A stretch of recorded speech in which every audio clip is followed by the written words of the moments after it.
নমস্কার বন্ধুরা, আমার চ্যানেলে সবাইকে ওয়েলকাম জানিয়ে শুরু করছি আরও একটা নতুন পর্ব। গরম যা পড়েছে তাতে করে শরীরকে ঠান্ডা রাখার জন্য টক দইয়ের কোনো তুলনাই হয় না। সেই জন্য আজকে নিয়ে চলে এসেছি টক দইয়ের শরবতের রেসিপি। চলুন তাহলে রেসিপিটা দেখে নিই। খুবই সহজ একটা রেসিপি। টক দইয়ের শরবত বানানোর জন্য এখানে আমি একটা মিক্সির জাগ নিয়ে নিয়েছি। ওর মধ্যে নিয়ে নেব 1 কাপ পরিমাণ টক দই। আপনারা এটা বাড়িয়ে বা কমিয়েও নিতে পারেন। দিয়ে দেব এখানে 5 টেবিল চামচ চিনি। চিনিটা আপনাদের নিজস্ব স্বাদ অনুযায়ী অ্যাড করবেন। এবার এতে দিয়ে দেব হাফ চা চামচ বিট নুন। আপনারা চাইলে এখানে সাদা লবণও ব্যবহার করতে পারেন।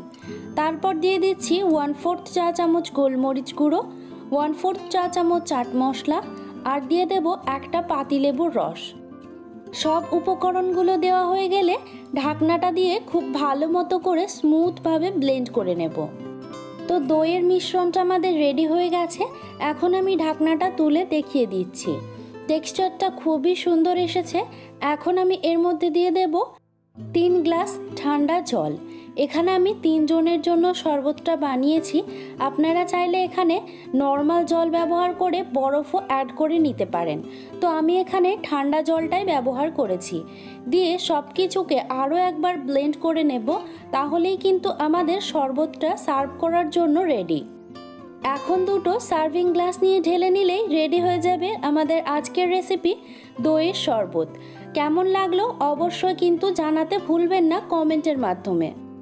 যদি ভালো লেগে থাকে অবশ্যই একটা লাইক করে দেবেন, আর পরিবারের সকলের সাথে শেয়ার করতে কিন্তু একদম ভুলবেন না। আর আমার চ্যানেলটাকে সাবস্ক্রাইব করে নিয়ে পাশে থাকা অল নোটিফিকেশনটা কিন্তু অন করে নিতে একদম ভুলবেন না। Thanks for watching.